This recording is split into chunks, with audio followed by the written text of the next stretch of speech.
एक बार की बात है। एक गांव में एक किसान रहता था।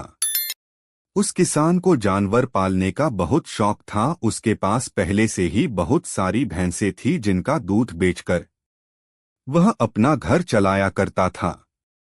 तो एक दिन उस किसान ने एक खरगोश और एक बंदर को भी अपने घर में पाल लिया। अब काफी दिन गुजरने के बाद उस किसान ने उस खरगोश और बंदर के साथ खेलने का सोचा। उस किसान ने अपने खेत में बहुत सारे छोटे छोटे गड्ढे कर दिए और फिर उन गड्ढों पर मिट्टी डालकर उन गड्ढों को बंद कर दिया। और किसी एक गड्ढे में उस किसान ने एक गाजर को छुपा दिया। अब उस किसान ने खरगोश और बंदर को उस गाजर को ढूंढने के लिए कहा। खरगोश बहुत ही कॉन्फिडेंट था और उसे अपने आप पर बहुत विश्वास था। उसने एक एक गड्ढे को खोदना शुरू किया और गाजर ढूंढने लगा। लेकिन बंदर जो था वह बहुत ही नेगेटिव और आलसी था। उसने सोचा कि खेत में इतने सारे गड्ढे हैं और वह गाजर किसी एक गड्ढे में है, इतना कौन ढूंढेगा। वह बंदर यह सोचकर एक गड्ढे के ऊपर जाकर सो गया। अब उधर खरगोश अपनी पूरी मेहनत से गाजर ढूंढ रहा था। एक एक करके खरगोश ने सारे गड्ढे देख लिए, लेकिन उसे किसी भी गड्ढे में गाजर नहीं मिला।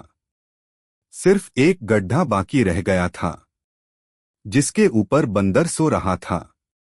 अब खरगोश बंदर के पास जाता है और उसे उस गड्ढे पर से उठने के लिए कहता है।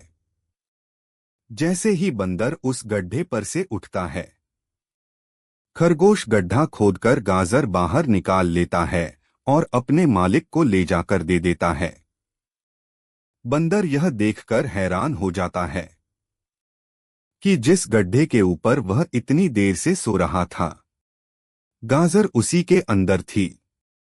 वह सिर्फ एक बार खोदकर देख लेता तो गाजर उसे मिल जाती और वह मालिक की नजरों में बड़ा बन जाता। यही सोचकर वह अपने किए पर पछता रहा था। दोस्तों, इस कहानी से हमें 3 बहुत बड़ी सीखें मिलती है। पहली यह है कि हमें कभी भी अपने काम के प्रति नेगेटिव नहीं सोचना चाहिए। जैसे उस बंदर ने सोचा कि इतने सारे गड्ढे हैं और गाजर किस गड्ढे में है पता नहीं, यही सोचकर उसने उस काम को अपने लिए बड़ा बना दिया। और दूसरी सीख हमें इस कहानी से यह मिलती है कि हमें एटलीस्ट कोशिश भी तो करनी चाहिए, क्योंकि हम जब तक कोशिश नहीं करेंगे किस्मत भी हमारा साथ नहीं देंगी। अगर वो बंदर जिस गड्ढे पर सोया हुआ था वहां से ही गाजर को ढूंढना शुरू करता तो उसे गाजर मिल जाती, लेकिन उसने कोशिश ही नहीं किया। और तीसरी सीख हमें इस कहानी से यह मिलती है कि हमें जल्दी हार नहीं माननी चाहिए। अब हमें नहीं पता कि हमें अपने काम में कौन से साल में कामयाबी मिलेंगी। वह 2026 हो सकता है,